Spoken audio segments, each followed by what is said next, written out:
Bismillahirrahmanirrahim. Assalamualaikum warahmatullahi wabarakatuh. Teman-teman 6 superku, apa kabar? Di video kali ini Bunda akan menjelaskan materi IPS, yaitu tentang upaya mengembangkan kehidupan bangsa yang sejahtera. Kita simak yuk teman-teman videonya. Tugas bangsa Indonesia saat ini adalah mengisi kemerdekaan demi mencapai kehidupan bangsa yang sejahtera. Oleh karena itu, pemerintah melakukan pembangunan nasional di berbagai bidang, antara lain bidang pendidikan, transportasi, sosial, budaya, pariwisata, komunikasi, dan kesehatan. Pembangunan di bidang pendidikan tujuannya adalah mencerdaskan kehidupan bangsa dan meningkatkan kualitas sumber daya manusia Indonesia. Contoh pembangunan di bidang pendidikan antara lain sebagai berikut. Yang pertama, pendidikan membangun gedung sekolah dan fasilitas penunjangnya seperti perpustakaan dan tempat ibadah di sekolah. 2. Pemerintah memberikan bantuan berupa peralatan sekolah. 3. Pemerintah memberikan beasiswa pendidikan dan memasukkan pendidikan karakter bangsa seperti moral, toleransi, hak asasi manusia, dan peduli lingkungan dalam kurikulum pendidikan. Selanjutnya, manfaat pembangunan di bidang pendidikan adalah sebagai berikut. Yang pertama, mengurangi angka buta huruf di Indonesia dan memperbaiki tingkat dan kualitas pendidikan di Indonesia. Pembangunan di bidang transportasi tujuannya adalah untuk membantu mobilitas atau kegiatan antar tempat masyarakat. Contoh pembangunan di bidang transportasi adalah yang pertama, pembangunan jalan Trans Papua dan Trans Sumatera. Yang kedua, pembangunan jalur busway, KRL, LRT, dan MRT di Jakarta. Ketiga, pembangunan tol laut dan pembangunan bandara-bandara baru di seluruh wilayah Indonesia. Selanjutnya, apa sih manfaat dari pembangunan di bidang transportasi ini? Yang pertama, memudahkan masyarakat dalam bepergian.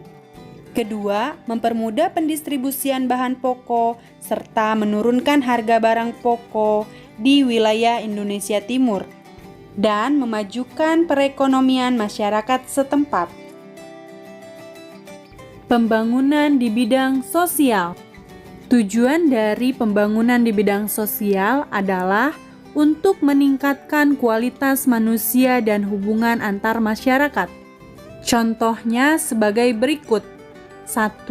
Memberikan izin pembentukan organisasi-organisasi sosial kemasyarakatan. 2. Mendirikan panti-panti sosial. Kemudian, apa manfaat dari pembangunan di bidang sosial? Yang pertama, memberikan bekal kepada anak putus sekolah. Yang kedua, memberikan kasih sayang, bekal pendidikan, dan keahlian hidup kepada anak-anak terlantar. 3. Meningkatkan dan meratakan kesejahteraan. Pembangunan di bidang budaya. Tujuan di bidang budaya adalah untuk melestarikan dan mengembangkan budaya. Contoh pembangunan di bidang budaya yang pertama, pendirian taman budaya. Yang kedua, pemberian bantuan dana bagi para pengusaha di bidang industri budaya. Yang ketiga, pendirian museum budaya. Selanjutnya, manfaat dari pembangunan di bidang budaya. Yang pertama, ikut menjaga dan melestarikan budaya bangsa. Yang kedua, meningkatkan rasa cinta terhadap budaya bangsa kepada generasi muda dan meningkatkan kesejahteraan kepada pelaku budaya. Pembangunan di bidang pariwisata. Tujuan dari pembangunan di bidang pariwisata adalah untuk memberikan keuntungan bagi kemajuan dan kesejahteraan masyarakat di sekitar daerah wisata. Selanjutnya, contoh dari pembangunan di bidang pariwisata adalah 1. Mempromosikan daerah-daerah wisata. 2. Untuk membangun sarana pendukung pariwisata. Dan yang ketiga adalah untuk mengadakan pertukaran budaya dengan negara-negara lain. Selanjutnya yaitu manfaat dari pembangunan di bidang pariwisata. Yang pertama, meningkatkan pendapatan masyarakat di sekitar objek wisata. Yang kedua, meningkatkan devisa negara. Dan yang ketiga, mengembangkan potensi pariwisata daerah. Pembangunan di bidang komunikasi. Tujuan dari pembangunan di bidang komunikasi adalah untuk memudahkan komunikasi. Contohnya, untuk mengembangkan internet dan fasilitas telekomunikasi. Yang kedua, untuk membuat undang-undang tentang penggunaan internet dan sarana telekomunikasi lainnya. Ketiga, untuk memeratakan pembangunan di bidang komunikasi. Manfaatnya adalah memudahkan komunikasi antar penduduk di berbagai wilayah. Dan masyarakat dapat menggunakan internet dan sarana komunikasi secara benar dan bertanggung jawab. Pembangunan di bidang kesehatan. Tujuan dari pembangunan di bidang kesehatan yaitu untuk memperbaiki tingkat kesehatan masyarakat.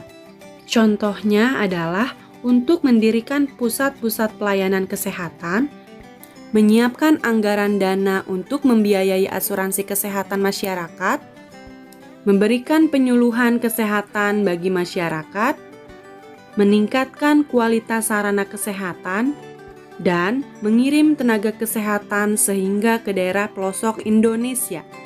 Manfaat dari pembangunan di bidang kesehatan yang pertama yaitu untuk meningkatkan taraf kesehatan masyarakat. Kedua, untuk memberikan jaminan kesehatan kepada seluruh masyarakat. Ketiga, untuk memberikan pelayanan kesehatan kepada masyarakat secara merata. Keempat, memberikan kesadaran kepada masyarakat tentang pentingnya menjaga kesehatan. Dan membantu masyarakat kurang mampu untuk mendapatkan pengobatan dan pelayanan kesehatan secara gratis. Bagaimana teman-teman pembahasan materi IPS tentang upaya mengembangkan kehidupan bangsa yang sejahtera?